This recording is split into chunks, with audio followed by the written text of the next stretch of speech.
Hello Philippines and hello world! Welcome sa pinakaabangang gabi ng taon. Ito ang PBB Pambansang Budol ng Bayan Award Ceremony. That's right, Tony. Pero bago ang lahat, welcome back, partner. Akala ko nag-retire ka na. Alam mo Bianca, sa industriyang ito walang nagre-retire, nagre-rebrand lang. Lalo na kapag kailangan ng panibagong narrative para sa taong bayan. As long as there is emotional labor to commodify, nandito tayo. Ganyan talaga pag master ng PR. At speaking of staying relevant, yan mismo ang pinaka-essential ng ating parangal ngayong gabi. Correct! Dahil ngayong gabi Bianca, we are not just handing out trophies. Inaalisan natin ang mga housemates ng Philippine media na matagumpay na manipulate ang ating living rooms, ang ating feeds, at higit sa lahat ang ating mga pitaka. Kaya wag nating patagalin. Let's open our very first category of the year. Stardom!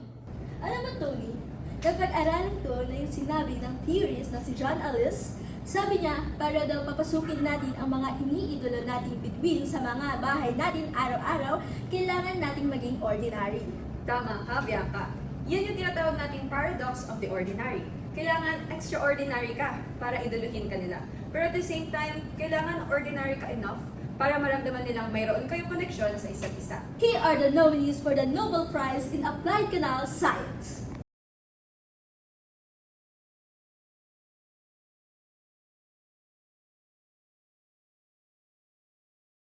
Unang-una dyan, partner, si Fiam Smith. Pansin mo ba? Like, binibenta niya yung pagiging nonchalant, balahura, at walang filter para isipin ng mga fans na, uy, parang tropa ko lang to. Pero ang totoo, that highly relatable persona is heavily packed by a massive management machine pushing endless yellow baskets. Ang galing ng maskara, no? At syempre, hindi magpapahuli ang ating second nominee, si Esnir. Bianca, dinala niya yung buong public high school ecosystem sa TikTok. Sobrang ordinary at nostalgic ng mga characters niya. Kaya tuwa-tuwa tayo i-consume siya. Pero tignan mo ngayon, that raw classroom humor successfully turned him into a high profitable mainstream corporate asset. Tumpang ka dyan. At ang ating third nominee, walang iba kundi si Sasa Girl! Ginawa niyang absolute gold mine yung literal na queer working class humor.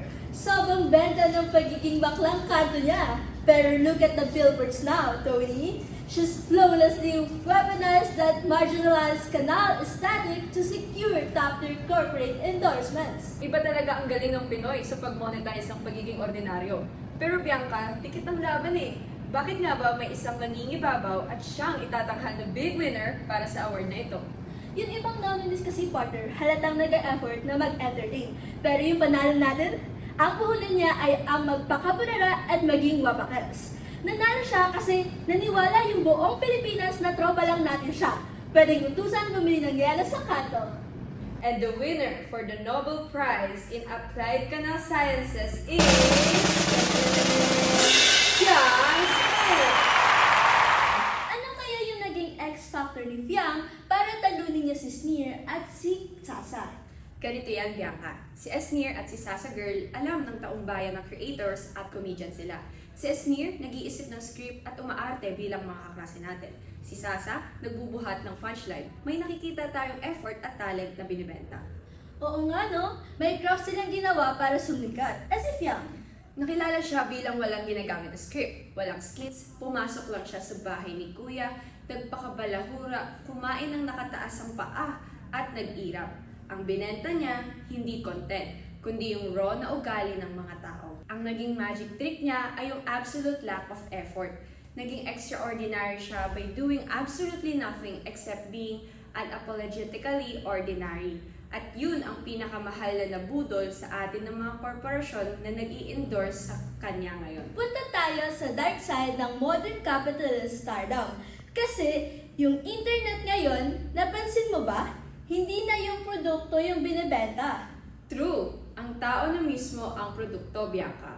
Wala nang pakialamang algorithm kung magaling ka talaga magnegosyo o kung may quality yung tinda mo. Ang tanging paki ng algorithm ay spectacle, kung gaano kakaingay, kagulo at kadramang panoorin.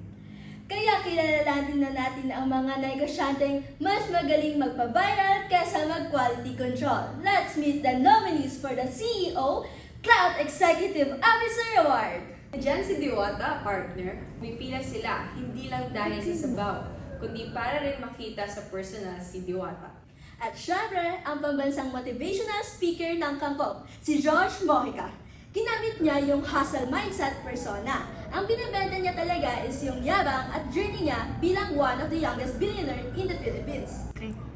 At ang ating third nominee, ang undisputed queen ng online bardagulan at limpak-limpak na giveaway si Rosmar!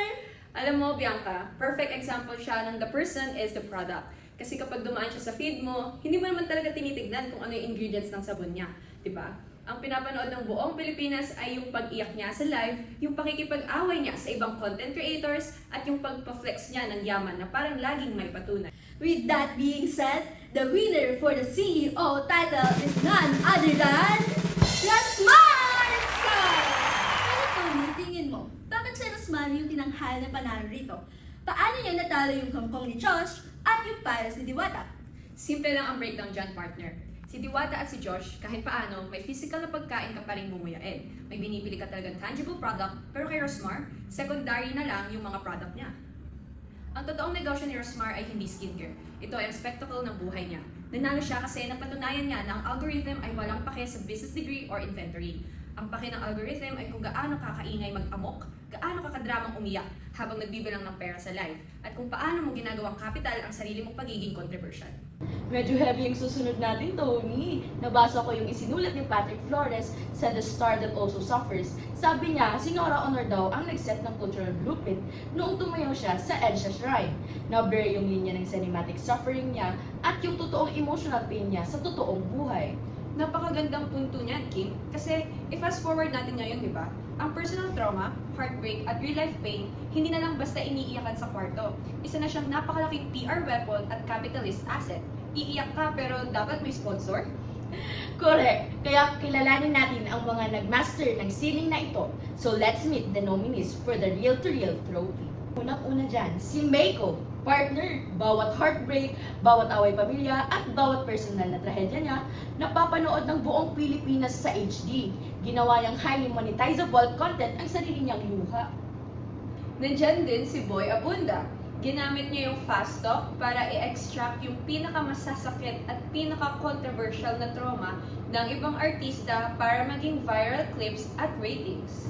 Eto partner, magugustuhan mo to. Siyempre, ang iconic na Tony Talks, hindi papahulian. Hala, totoo ba? Naku, hindi ako nakapaghanda. Okay lang, Pax. Nandyan si Alex para tumayo bilang representative mo. With that being said, the Real to Real trophy goes to Meiko Montefalco. Kaya, parangalan natin ang mga pambansang simbolo ng pagtitiis.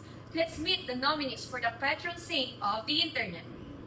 Pero, as usual, isa lang ang mag-uuwi ng medalya ngayong araw.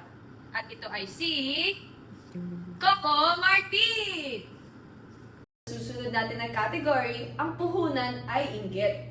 Para sa ating unang award sa category na ito, pararangalan natin ang elite tier ng influencers na ginawang ultimate consumer weapon ang kanilang marangyang buhay. Here are the nominees for the People Whisperer Award. Ano dyan, partner? Si Heart Evangelista, ang pambansang news ng Haute Couture. Hindi rin magpapahuli ang ating second nominee, si Ea Borja. Kim, dinala niya tayong lahat sa panibagong level ng Sana All. Ikaw ba naman hindi na halos tinatanong ng immigration sa dalas kanilang makita? Dinaig pa si Taylor Swift sa Eras Tour. Ating third nominee, ang nag-iisang reyna ng No Bashing, Just Love, si Small Laude. Kaya naman, ang winner for the People Whisper Award is none other than Ea Borja. Alam mo, Kim, dito sa Pilipinas, pansin ko lang ha, hindi mo na kailangan ng plataforma para manalo sa eleksyon. Entertainment value na lang, ang politika natin ay isa ng malaking reality show. Bakit ka mag-iisip ng batas kung pwede ka naman mag-action star o sumayaw? Ganyan tayo eh. O ano, let's meet the nominees who prove that spectacles wins over substance. Here are the nominees for the famous awards for politicians. Unang-una sa listahan si Robin Padilla. Pangalawa ay si Budots King Bong Revilla. Pangatlo si Lito Lapid. And the winner is Bong Revilla! At syempre, Tony, kung may magaling sumayaw para takasan ang plataforma, mayroon din tayong mga magagaling magpalusot kapag naiipit na sa mga seryosong intriga, investigasyon at public scrutiny. Correct, team. Ang susunod nating parangal ay kumikilala sa sining ng PR deflection. Sila yung mga taong kapag ginigisa ng taong bayan o ng media, may nakahandang pambansang palusot para i-redirect ang narrative. Let's meet the elite veterans nominated for the MVP, Most Valuable Palusot. Unang-una dyan, si Marjorie Barreto. Kapag may matinding public scandal o family feud, hindi siya sumasagot sa comments. Gagawa siya ng orchestrated, exclusive sit-down interview para isanitize ang narrative at i-project ang sarili bilang ang inosenteng biktima. Ating second nominee, si Alma Moreno. Kapag hinigisa sa mga seryosong pambansang issue at technical na batas sa live interview, hindi aamin na nakulangan sa research. Ilulusot ang sarili gamit ang pambansang sagot na dasal lang Karen, dasal lang talaga. Ating third nominee and star for all seasons, si Vilma Santos. And the winner for the MVP award is none other than Vilma Santos.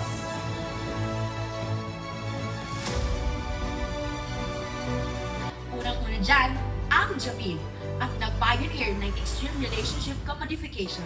Yung tipong pati ang pag-delete ng sarili nilang channel ay ginawa isang malaking PR stunt para lang sa views at clout. At ang ating second nominee ay si Sir Gaby. Ang patunay na ang public space ay isa na ng malaking playground para sa content. Ang puhunan ay ang pagiging public nuisance, gagawin ang kahit anong maingay at magulong prank sa kanto makuha lang ang atensyon ng algorithm. At ang third nominee, ang undisputed reyna ng unfiltered private chaos o kilalang bilang Mommy On. And the winner for the XX Award is none other than Tony Fowler! Unang-una dyan, si Roscoe Harvina. Naging identity niya na ang a day in a life and other light-hearted contents targeted towards kids. Ang ating second nominee ay si Bea Morris. At ang ating third nominee, si Nathan Portes. O ang kilala bilang comedic relief sa TikTok for having an eccentric humor that normally people would get called out for. And our final winner for the night is Nathan Portes!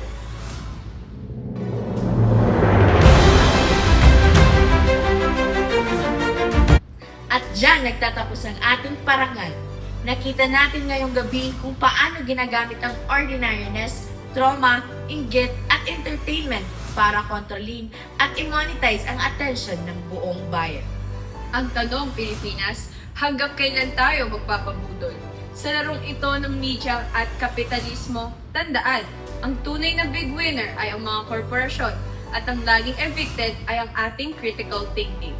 Ako si Kim. Ako si Bianca at ako naman si Tony. Magandang gabi, taong bayan!